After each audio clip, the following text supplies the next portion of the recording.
दान देने के लिए धन नहीं है, कोई बात नहीं। हवन यज्ञ करने के लिए धन नहीं है, कोई बात नहीं। भंडारा करने के लिए धन नहीं है, कोई बात नहीं। किसी भूखे को खाना खिलाने के लिए धन नहीं है, कोई बात नहीं। लेकिन जो मैं आपको बता रहा हूं, यदि आपने यह कर लिया तो ईश्वर आपसे प्रसन्न हो जाएंगे। एक बार की बात है, एक गरीब महिला बस में चढ़ी। उसके कपड़े पुराने और फटे हुए थे, बाल बिखरे हुए थे और शरीर से वह कमजोर लग रही थी। जैसे ही उसे बस में सीट मिली, वह चुपचाप जाकर बैठ गई। कुछ ही देर में अगले स्टॉप पर एक वृद्ध महिला बस में चढ़ी। उस गरीब महिला ने बिना देर की अपनी सीट उस वृद्ध महिला को दे दी और खुद खड़ी हो गई। जब वृद्ध महिला अपने स्टॉप पर उतरी तो वह वापस अपनी सीट पर बैठ गई। थोड़ी देर बाद एक छोटी बच्ची बस में चढ़ी। बच्ची को खड़ा देख उस महिला ने फिर से अपनी सीट दे दी और खुद खड़ी हो गई।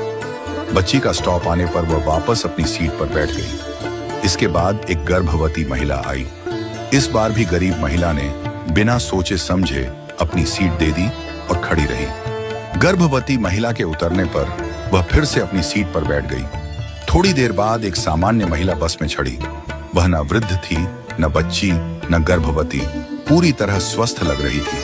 फिर भी गरीब महिला ने अपनी सीट छोड़ दी और उस महिला को बैठा दिया। यह सब देखकर बस में बैठी एक अन्य महिला, जो एक अध्यापिका थी, बहुत आश्चर्यचकित हुई।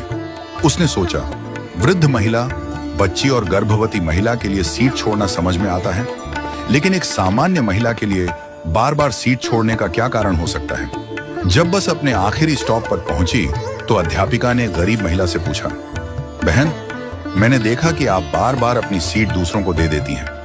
आपका भी उतना ही हक है सीट पर बैठने का, फिर आप क्यों खड़ी हो जाती हैं? गरीब महिला मुस्कुराई और बोली, मैडम, मैं दूसरों के घरों में बर्तन साफ करती हूँ, खाना बनाती हूँ, झाड़ू पोछा करती हूँ। मेरे पास अधिक धन नहीं है कि मैं किसी को दान दे सकूं, भंडारा कर सकूं, हवन यज्ञ कर सकूं या किसी भूखे को भोजन करवा सकूं। लेकिन मेरे पास मेरे कर्म हैं और मैं अपने कर्मों से दान करने की कोशिश करती हूँ। उसने आगे कहा, मेरे अच्छे कर्म ही मेरे ईश्वर के खाते में बैंक बैलेंस बढ़ा रहे हैं। इन्हीं कर्मों के कारण मेरा परिवार सुखी है। मेरे बच्चे पढ़ाई करते हैं, मेरा पति मेहनती और समझदार है। हमारे पास बहुत अधिक नहीं है, पर जो है उसमें हम खुश हैं। जब मैं अपने आसपास देखती हूँ तो पाती हूँ कि लोग कितने दुखी हैं, लेकिन मेरे अच्छे कर्मों की वजह से दुख मेरे जीवन में नहीं आता।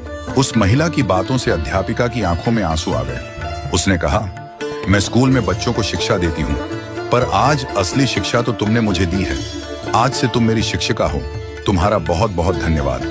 इस कहानी से हमें यह सीख मिलती है कि सेवा के लिए धन की आवश्यकता नहीं।